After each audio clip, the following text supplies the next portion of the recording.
This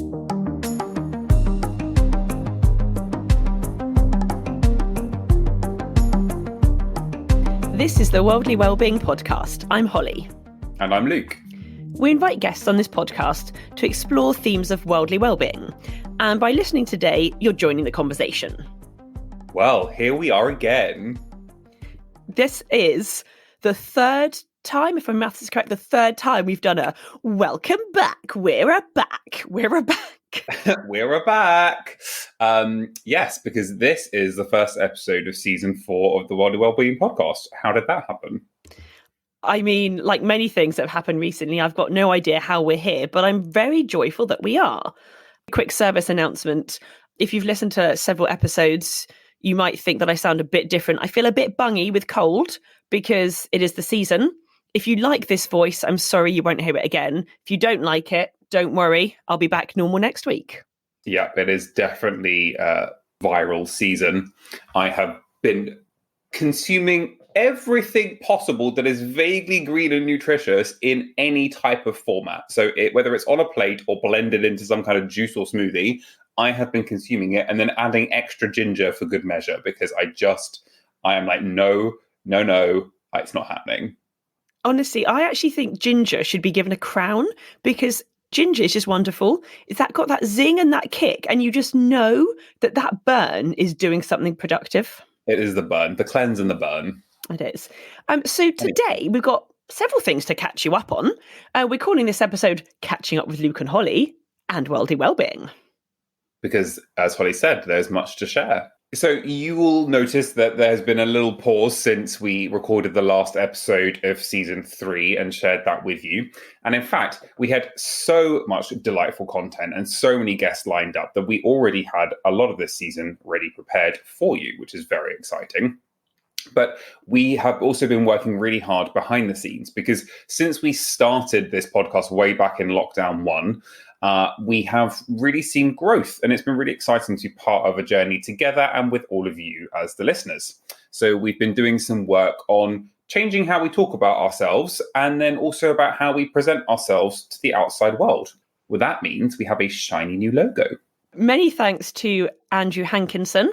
I'm just going to call him a very patient man because anyone who works with Luke and I, if you've done that before, I'm sorry. And if you were thinking about it, maybe think twice. We are very particular and we do have a lot of opinions and ideas on things, which sometimes are just completely ridiculous. And often when it comes down to things that we have no real skill set in, they are very granular opinions. So we spent a lot of time looking at various forms of the logo that Andrew shared with us, and we're deliberating on, whether the W needs to sit fractionally closer to, something else. But needless to say, we are really, really happy with what we've ended up with. And we think it kind of captures what we're trying to do and positions ourselves ready for an exciting season ahead. Yeah, so please do have a little look and give us your feedback. If you need a logo for yourselves, we definitely recommend Andrew. Not only does he come up with great ideas, but as I said, he's very polite and patient with us saying, do you think this font should be half a size bigger and a little wider? So yeah, we're really excited to have a new visual look, which I think on reflection was probably about time when we think about how we first started out nearly 2 years ago. Yeah, I think when we started out just initially just having the conversations between ourselves and the kind of direction that we thought we would go in, and not really having like a long-term plan, but really just seeing what happened to where we're at now, talking to such like amazing and inspiring guests who are doing some really innovative work in lots of different spaces. It's really quite like, I feel almost, I don't want to say proud. It sounds really like pretentious, doesn't it? Do it. Don't be so British. Let's just say it. But, yeah, like we've pulled something together, and we were talking to one of the guests that you will hear in this upcoming season the other day, and they were saying that the average podcaster does 10 episodes and then stops. Now we've done that and more. So we're really, really looking forward to sharing more inspiring guests with you, and also perhaps hearing from some guests that you've heard from previously. I think we started off with Holly and Luke and a little Canva image and us having a few little chats between ourselves. But we quickly realised, I think in the second season, when we invited people along, how a conversation with someone else suddenly expands the picture. And I think also it really leans into what's always been part of our kind of vision or goal for this, as loose as that has been at times, around bringing in other people to the conversation, as in you, the listeners, as well. And I think actually by having guests on the show that we're talking with, it just creates that environment to be able to have a conversation. And there are going to be times that we either don't all agree or we don't all come from the same perspective, but actually we can foster like genuine understanding through conversation. Yeah. And as part of that, we would love to hear from you guys. So please do check out our newly vamped website. And also check out our new Instagram. And we would love to get a message or a comment just to know that you're listening. And if you have any suggestions of people that you think would be interesting for us to talk to, or if you yourself are someone that you think would be a great fit for a guest on Worldly Wellbeing Podcast, please hit us up. Yeah, we'd love to hear from you. And I think, Holly, you just mentioned the kind of work that we're doing on the website to kind of bring it up to scratch with our new logo. So as you mentioned, do go check that out at worldlywellbeing.org. But also, as Holly mentioned, our fledgling Instagram account. It was a conversation, I think, when we were talking to Priya from Bloomtown. I think it was following on from that, when they were tagging us in something to do with the podcast. They're like, why don't you have your own channel? And I think at the time we were a bit like, well, we don't really have a unified look and feel. We don't really, we don't have that visual piece that unites the whole thing. This has been a really organic process. So we've not kind of gone in with a marketing strategy from day one. We've been developing as we go and learning as we go. But with this kind of, in marketing speak, rebrand, we now do have that Instagram channel. So it's going to look probably a little bit sad for a while when we just make all of our friends like it. But, as listeners, do engage with us and do hit us up on there too, because we want to keep that conversation going off the podcast as well as on the podcast.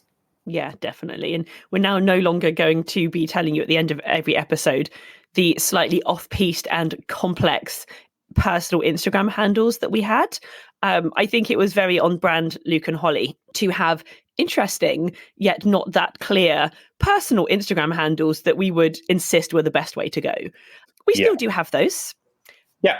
So we're still, on social. I mean, for me personally, for now at least, we'll see how that goes. But I think as well, that reminds me of the developments that we've gone through over the last couple of years, in that, when we started out, we were trying so many different approaches to figure out what was the best way to produce Worldly Wellbeing and to bring it to people. And I think we're kind of landing in a place where we feel really comfortable in the conversations we're having, or at least in the way that we develop the conversation. Sometimes the conversations are quite challenging, so there's discomfort in that, but also in then how we are inviting all of you to keep talking to us as well. And that also means spreading the word. We love the people that are listening and engaging regularly. Thank you for that. But actually, we would really love for others to hear what we're talking about and to come from different perspectives and kind of review it from different angles. So, if you do enjoy the Worldly Wellbeing Podcast, please do share it with friends, families, even enemies. Send out the joy, even to people that you would perhaps rather not send the joy to, because we would love everyone to be part of the conversations that we're having. And to be honest, I don't see why shoving a bit of Holly and Luke down someone's airways is ever going to be a problem. I think it's going to be beneficial. I mean, we would certainly not think that. So, Luke, I was making a few notes this morning as I had my hot lemon and honey. I have taken to that actually in the last year, dear listeners. I start my day with a hot lemon and then I move on to tea. I don't know if it's doing anything, but, emotionally, spiritually and physically, I feel like it's beneficial. I did have, it's not really my thing at all, But I did have hot lemon and honey the other day in a bid to, I'm warding off all evil viruses as much as I can. And I was actually, I probably put quite a lot of honey in it, but it was it was all right. Yeah. Well, there we go. Big up the lemons. And, we've obviously spoken about honey before. Season 2, if you didn't listen to that episode, maybe we need to hit up a lemon farmer. Anyway, I think I made a note that I think last season in particular, maybe one of the key words that came out of that was balance. Something we've talked about a fair amount on the Worldly Wellbeing podcast is seeking to find a sort of a balance in our own lives, finding that way of not being overwhelmed by concepts of what we should or shouldn't be doing. And I wrote a couple of other words. I wrote flexibility, change, and journey. I wondered if you had any words that you were pondering on, Luke, or that you thought could be keywords that might develop in this next season. Yeah, I think just kind of maybe riffing off some of the words that you just offered, the balance piece continues to be really important for me, and I'm tuning into others who are also talking that language, speaking in that way. For a while, I was kind of pushing, for me personally, this kind of sustainability angle. I was using language of seeking sustainability as a way to kind of channel my objectives and figure out where my values were aligned to. But actually now for me, it's more about bringing balance. Sustainability almost implies the status quo is fine. We just need to keep maintaining it. And actually, I think there's an awakening happening for me, but also for others, that actually the status quo doesn't work. And we need to readdress the balance. And so for me, it's more about bringing balance than it is about maintaining the status quo through sustainability.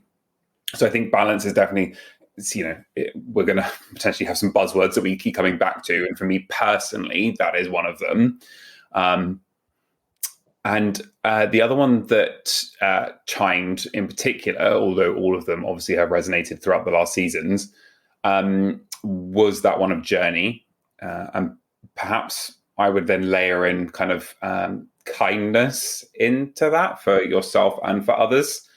This is a journey. Life is a journey, but also the conversations we're having are a journey. And that, we've talked about where we've been, the kind of path that we've been on as Worldly Wellbeing over the last few years. And that has been, I don't want to keep using the word journey on repeat. That has been one. A voyage? Yes, it has been a voyage. And, we have changed and shifted over that. And even, personally, for myself, I have experienced my own voyage over the last 18 months to 2 years. And I hope that continues. But what I want to do is engender a sense of kindness in that for myself and for others, so that if I'm at a different place in that journey to where someone else is, there's no anger or bitterness or judgment there, but actually just an appreciation that we're all moving. Some of us might be moving faster or slower, or it's all relative, but actually there is movement, and it's everyone is moving. And being kind to one another, and that I think is vital. It kind of that shared common humanity. Kindness is everything. Thinking about that journey, that's why I think flexibility sort of came into that, because it's very easy to have an opinion on something. And whilst we've talked about keeping balance, actually being able to perhaps adjust what your opinion is, or as we've had conversations with different people, I guess it's really good to hear someone else's opinion and have that acceptance, or maybe have the ability to perhaps just be a bit flexible with what we think is the right way to do something. I agree. And I think some of the learning that I've been doing is understanding how people view the world and how people engage with it from different cultural perspectives. And actually the Western narrative of how we talk about time, how we talk about history, what voices have privilege and place. That's very different from the Eastern traditions. It's very different from some African traditions. And so actually, this kind of I'm always right, or because I believe this, I'm not going to listen to the experience or the worldview of another, actually forces us into these really small containers that doesn't allow for that growth and allow for that journey.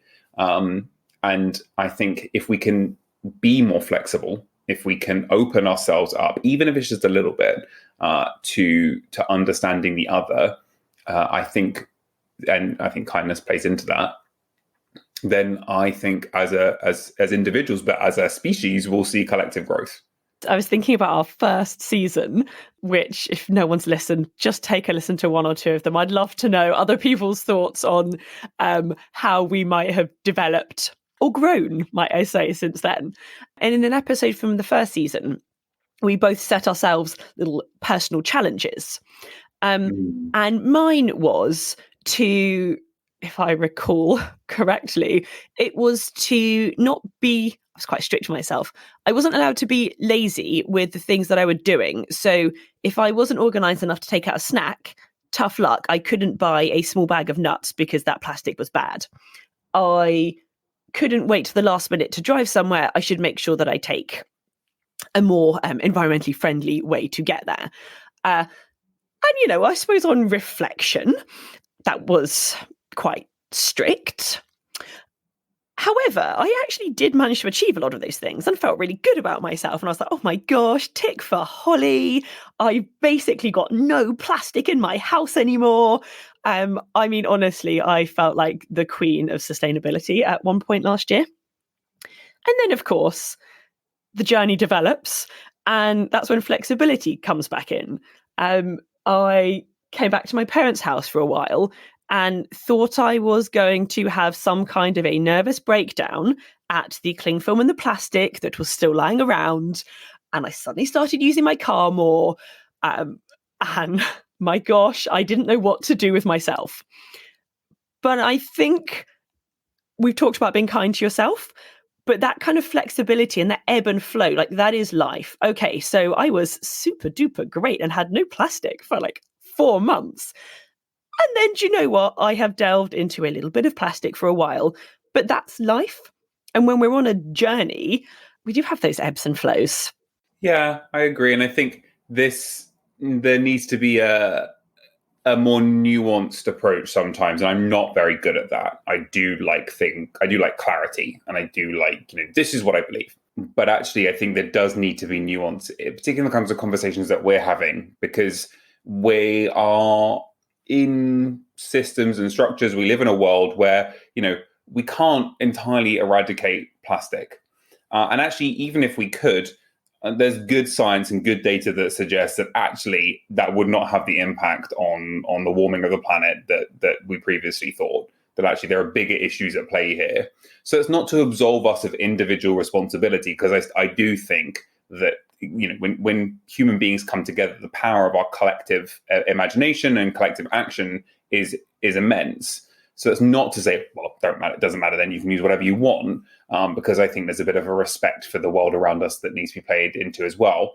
But also that there are just times that you cannot avoid being complicit in broken structures, because, if you live in any kind of society, particularly in the West, you are bound by rules, by structures that have existed long before you were born. But there are ways that we can then foster community that begins to challenge that, begins to look for new ways of being, and encourage one another on the journey as well. Not being dismissive when you see someone using a bit of plastic, not being dismissive. There was a time up until the lockdown where if I saw someone using a paper cup from a coffee shop, the internal judgment, and probably it was expressed on my face at the same time as well, that I would have that person, oh, why can't you just buy a keep cup? I can do it. Why can't you do it? I have my bottle, my keep cup, I've got everything in my bag. Whereas during the pandemic, coffee shops were literally not doing that. And still many aren't, shifting back into that, so I was getting a paper cup, often with, I hope, a compostable lid. I would just like to clarify that Luke was spotted with a non-keep cup. Well, I think I probably saw him a couple of times. So he did have to delve into that disposable world. Yeah, and I had to it's a small thing, but I had to wrestle with how that made me feel. I had to reconcile kind of these beliefs that I'd almost put up on like a plinth, an altar of beliefs. And instead of those beliefs serving me and the world around me, I was serving them. I was kind of bound to this worldview that I'd conditioned for myself. And that became restrictive.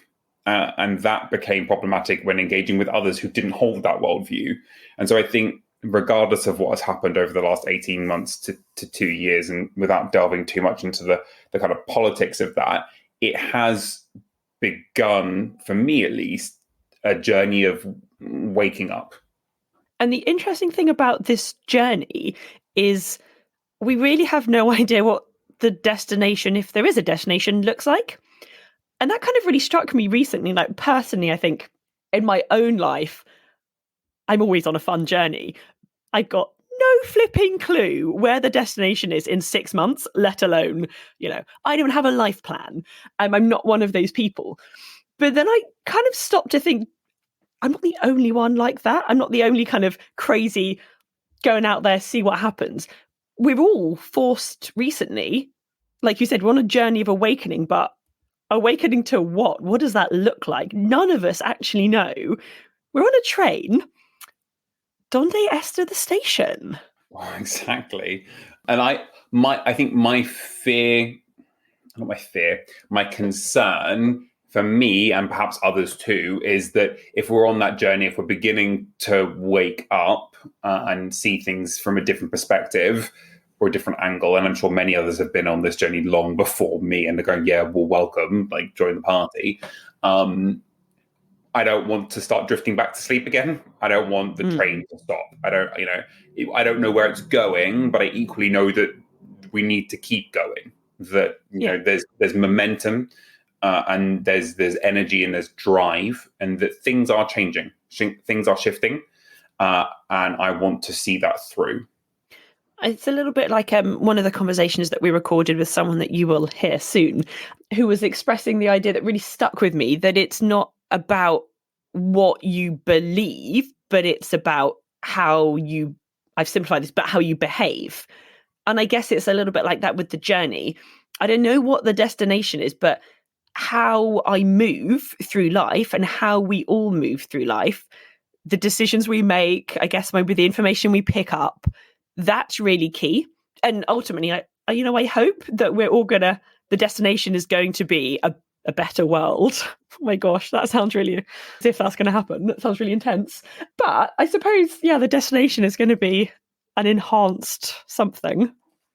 Yeah, absolutely. And I think, the better world thing, we smirk and we're like, oh yeah, it sounds really twee. But actually, that's partly what worldly well-being is about. That language there is intentional. But I don't think that's a bad thing to aspire to. Why is that twee? Why is that something that we kind of go, oh, isn't it funny? Isn't that a bit of a hippie thing? But I also think the journey is as important, that the process of getting to whatever that end goal is. We keep using that language. We're looking back just on the lost since season 1. But then I think, I've been in London 10 years this month. Like, who I am today, praise the divine, I am not the same person that I was when I moved fresh-faced, when Holly and I moved fresher-faced, when Holly and I moved to London in October 2011. Like, I am not the same person, and I am eternally grateful that I am not. But that's not me judging that person. It's me appreciating the journey that I've been on to get to here. And I hope wherever I am in 10 years' time, I have the same feeling. I'm grateful for. I'm 43. Oh my gosh, 43-year-old Luke will be. Stop it! I think my heart just stopped for a moment. 43-year-old Luke will be incredibly grateful for 33-year-old Luke and laying the foundations for that next 10 years. Won't be angry at him. Will be grateful for him, but will also be looking ahead to what's to come. If I can even just a small bit engender that, like embody that in my day-to-day life now, I think I'll see an impact. Oh my gosh. I mean, I can't follow that up at all, because that was very profound. Thanks. I do have these moments every now and again. I'm just going to say, snap for 42-year-old Holly, because I'm a year younger. So an extra year of youthful face. Sure. And I guess I just really hope that Worldly Wellbeing, the conversations that we record and that you can listen to, I guess I just hope that they are helpful or interesting or just bring you something on your journeys. Even if you listen and go, what a load of Balderdash, that's A-okay. Or if you listen and you're like, boom, loving this. I think for Luke and I, the people that we've met along the way in our lives have had an impact. And I hope that listening in to a conversation between us and someone else gives you a little nugget, even if it's a little snackette for your journey.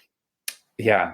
And also, two things on that. One, please do write in and let us know if you yourselves use the word Balderdash, because it's been, a hot minute since I've heard anyone use that. And next, I think that's a really profound idea around there's still learning to be done from people that we disagree with, or that actually, thinking about the process, the voyage to date, there are people who had an impact on me as a teen it was deeply profound, and now I have nothing in common with them. I probably disagree with them on many, many levels, but actually, I still learned something from them. They still shaped me. And some of it was not always good, but I'm me today because of that process. That's a very good point, Luke. And I suppose we both share some similar role models when we were younger. And I would agree with you. It's not to look back and say, oh my gosh, I was deluded in my inspiration from that person. It's to say, no, actually, that inspired me in a way which was a foundation stone to who I am now. And maybe the building looks completely different to the building I thought that I was building. I mean, it definitely does. But I like to think that actually the way the architect, are we the architect, do you think? Well, I was just thinking, don't hire us to be your architect is probably the message from this one.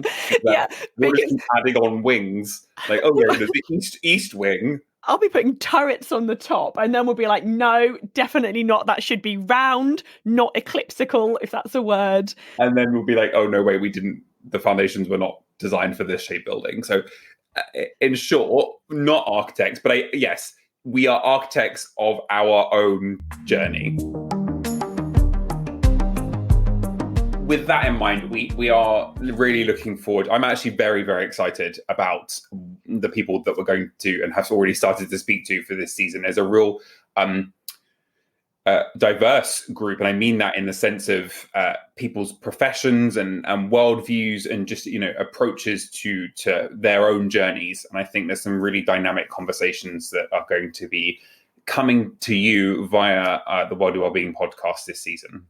Yeah, and I just hope that someone, I can't remember who it was, gave us some feedback and said that they felt like they were listening in to a conversation in a coffee shop. And I actually really liked that. So, I hope that you guys enjoy listening in to what most of the time is sense, and some of the time there's a little bit of Balderdash thrown in there. And if you're doing it accompanied by coffee and some kind of baked good, then that can't be a bad thing either. Exactly. So we look forward to you joining us on the journey of season 4, the voyage, the journey. I mean, we've had a lot of keywords going on. All we'd like to say is next week, first episode with a guest, you'll be pleased to know. Yes, so we will be welcoming, as we said, for the first couple of episodes, we've got some material recorded earlier in the year. And we will be signposting you each week to our Instagram to learn who that guest is going to be. Again, that's quite on theme with journey and voyage, isn't it? Signpost. It is. For now, just sending lots of peace and love to you wherever you are listening, and looking forward to continuing the conversation. And final thing to say, at Worldly Wellbeing on Instagram. Thank you. Lots of love. Ciao for now.